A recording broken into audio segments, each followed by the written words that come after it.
हिंदू संस्कृतीमध्ये आणि विशेषतः महाराष्ट्रात ज्येष्ठ महिन्यातील पौर्णिमेला अत्यंत पवित्र आणि महत्त्वाचे स्थान आहे. कारण याच दिवशी सुवासिन महिला आपल्या पतीच्या दीर्घायुष्यासाठी आणि अखंड सौभाग्यासाठी वटपौर्णिमेचे व्रत अत्यंत श्रद्धेने आणि उत्साहाने साजरा करतात. यंदा म्हणजे सन 2026 मध्ये वटपौर्णिमा सोमवार 29 जून रोजी येत आहे. सोमवार हा भगवान शिवशंकरांचा दिवस मानला जातो आणि पौर्णिमा ही चंद्राच्या पूर्ण प्रकाशाची तिथी असते.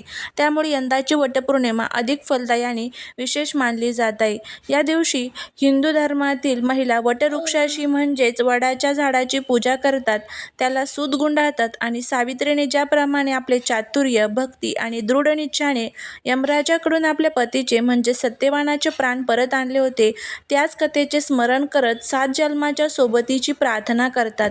परंतु कोणतीही पूजा करताना तिचे नियम, शुभ वेळ आणि वर्ज्य गोष्टींची माहिती असणे अत्यंत आवश्यक आहे. शास्त्रानुसार आपण योग्य मुहूर्तावर आणि योग्य रंगांचा वापर करून पूजा केली तर त्याचे फळ अनेक पटीने वाढते.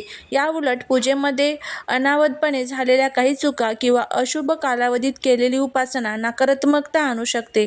म्हणूनच आजच्या या व्हिडिओमध्ये आपण वटपौर्णिमेचा यंदाचा शुभ मुहूर्त किती तासाचा आहे, तो नेमका कधी सुरू होत आहे, यंदा पूजेसाठी कोणते शुभ रंग भाग्यवान ठरणार आहेत आणि सर्वात महत्त्वाचे म्हणजे कोणत्या 1.5 तासाच्या राहुकाळात विसरूनही पूजा करायची नाहीये, तसेच राहुकाळ पूजा का करू नये आणि कोणत्या 3 रंगांच्या वस्तू किंवा बांगड्या आपल्याला पूर्णपणे टाळायच्या आहेत, या सर्व गोष्टी सविस्तरपणे पाहणार आहोत, जेणेकरून तुमची वटपौर्णिमा सुख, समृद्धी आणि सौभाग्य घेऊन येईल. आता आपण सर्वात आधी जाणून घेऊया वटपौर्णिमा 2026चा अत्यंत महत्त्वाचा असलेला शुभ मुहूर्त आणि पूजेची योग्य वेळ याविषयीची संपूर्ण माहिती. त्या अगोदर जर तुम्ही या चॅनलवरती नवीन असाल तर चॅनलला सबस्क्राईब करा. कमेंटमध्ये ओम वटवृक्षाय नमः लिहायला अजिबात विसरू नका. धार्मिक पंचांगानुसार ज्येष्ठ महिन्याची पौर्णिमा तिथी 28 जून 2026च्या रात्रीपासूनच सुरू होत असली तरी उदया तिथीच्या नियमानुसार आणि शास्त्रानुसार वटपौर्णिमेचे व्रत आणि पूजा सोमवार 29 जून 2026 रोजी साजरी केली जाणार आहे. या दिवशी पूजेचा मुख्य मुहूर्त हा सकाळी आणि दुपारी अशा दोन्ही सत्रांमध्ये अतिशय उत्तम आहे. यंदा सोमवारचा शुभ योगामुळे सकाळी 6 वाजल्यापासूनच पूजेला सुरुवात करता येऊ शकते. परंतु अमृत आणि शुभ चौघडी या मुहूर्तानुसार पहिल्याच सकाळी 9 ते 12:30 हा काळ पूजेसाठी अत्यंत फलदायी मानला गेलेला आहे. म्हणजे सर्वात शुभ जो मुहूर्त आहे तर तो सकाळी 9 वाजल्यापासून ते 12:30 वाजेपर्यंत असणार आहे. सकाळीच जर पूजा करायची असेल तर या वेळेमध्ये पूजा आवर्जून करून घेऊ शकता. हा काळ पूजेसाठी अत्यंत फलदायी मानलेला आहे. हा शुभमुहूर्त एकूण 3.5 ते 4 तासाचा असून या दरम्यान सुवासिन महिला वडाच्या झाडाची विधिवत पूजा करू शकतात. वडाच्या झाडाला दीर्घायुष्याचे प्रतीक मानले जाते, कारण त्याच्या पारंब्या जमिनीमध्ये जाऊन त्याला नवीन जीवन देतात. अगदी याचप्रमाणे आपल्या पतीचे आयुष्य आणि आपल्या संसाराची मुळे घट्ट राहावीत म्हणून या शुभ मुहूर्तावर वडाला हळद कुंकू वाहून आंबाड्याची सूत किंवा कच्चा दोरा वडाच्या खोडाभोवती 7 वेळा गुंडाळून प्रदक्षिणा घातली जाते. हा शुभ काळ आपल्या मनात सकारात्मक ऊर्जा निर्माण करतो आणि या वेळेत केलेली प्रार्थना थेट देवापर्यंत पोहोचते असे मानले जाते. त्यामुळे शक्यतो घरातील कामे आटोपून या 3.5 ते 4 तासाच्या मुख्य शुभ मुहूर्तावरच आपली पूजा संपन्न करून घेणे सर्वात उत्तम ठरेल. परंतु या शुभ मुहूर्ताचा आनंद घेताना आणि पूजेची तयारी करताना आपल्याला एक अत्यंत महत्त्वाच्या घटकांकडे लक्ष देणे गरजेचे आहे, ते म्हणजे राहुकाळ.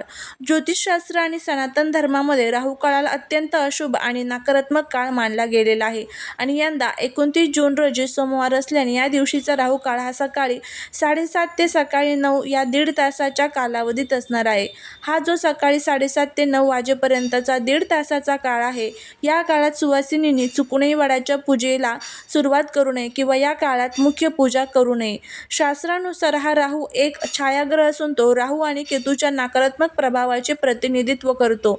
राहू काळात विश्वातील नकारात्मक लहरी तीव्र असतात, ज्यामुळे या काळात सुरू केलेले कोणतेही शुभ कार्य, पूजा किंवा धार्मिक विधी यशस्वी होत नाहीत.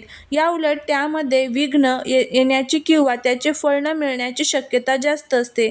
राहू काळात जर आपण पूजा केली तर मनामध्ये विनाकारण भीती, संभ्रम किंवा संशयाचे वातावरण निर्माण होऊ शकते.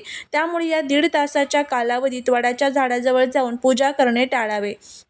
जर तुम्हाला सकाळी लवकर पूजा करायची असेल तर ती सकाळी 7:30च्या आधी म्हणजेच राहुकाळ सुरू होण्यापूर्वी संपन्न करावी, किंवा मग सकाळी 9 वाजता राहुकाळ संपल्यानंतर जे पुढचे 3.5 तास शुभमुहूर्त चालू राहणार आहे त्या काळात पूजा करावी. हा 1.5 तासाचा नियम पाळणे आपल्या सौभाग्याच्या रक्षणासाठी आणि पूजेच्या पूर्ण फळासाठी अत्यंत आवश्यक आहे.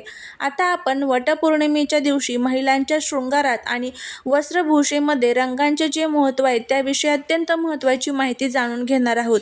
भारतीय संस्कृतीमध्ये रंगांना केवळ सौंदर्याचे साधन मानले जात नाही, तर ते विशिष्ट ग्रहांचे आणि ऊर्जेचे प्रतीक असतात.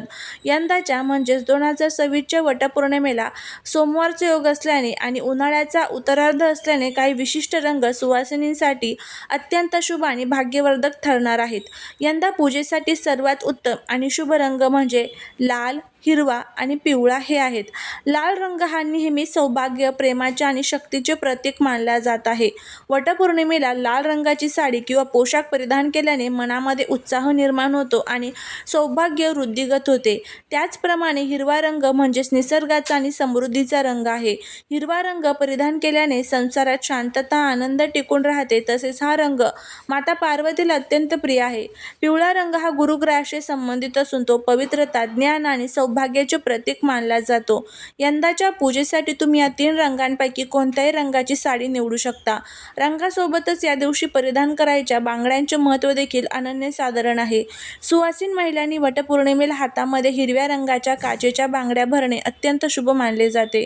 काचेच्या बांगड्यांच्या आवाजामुळे आजूबाजूची नकारात्मक ऊर्जा नष्ट होते आणि हिरवा रंग पतीच्या दीर्घायुष्यासाठी शुभ मानला जातो. बांगड्या भरताना त्या कुठेही क्रॅक किंवा फुटलेल्या नसाव्यात याची काळजी घ्यावी. योग्य रंगांच्या बांगड्या आणि कपडे परिधान केल्याने पूजेच्या वेळी महिलांच्या शरीरात सकारात्मक ऊर्जा प्रवाहित होते, ज्यामुळे पूजेचे आध्यात्मिक फळ अधिक चांगल्या प्रकारे मिळते. ज्याप्रमाणे शुभ रंग आणि बांगड्यांचे महत्त्व आहे, अगदी त्याचप्रमाणे वटपौर्णिमेच्या दिवशी काही रंगांचा वापर करणे अत्यंत अशुभ आणि वर्ज्य मानले गेले आहे, ज्याकडे सुवासिनींनी विशेष लक्ष दिले पाहिजे. वटपौर्णिमेच्या दिवशी महिलांनी मुख्यत्वे 3 रंग पूर्णपणे टाळले पाहिजेत. ते रंग म्हणजे काळा आणि गडद निळा किंवा करडा. हिंदू धर्मात काळा रंग हा राहू, केतू आणि शनीशी संबंधित मानला जातो. तसेच तो शोक किंवा नकारात्मकतेचे प्रतीक आहे. कोणत्याही सौभाग्याच्या किंवा मंगल कार्यात काळ्या रंगाचा वापर करणे पूर्णपणे निषिद्ध आहे. काळ्या रंगाच्या कपड्यांमुळे किंवा काळ्या रंगाच्या बांगड्यांमुळे पूजेतील सात्विकता कमी होते आणि नकारात्मक लहरी आकर्षित होतात. दुसरा वर्ज्य रंग म्हणजे पांढरा रंग.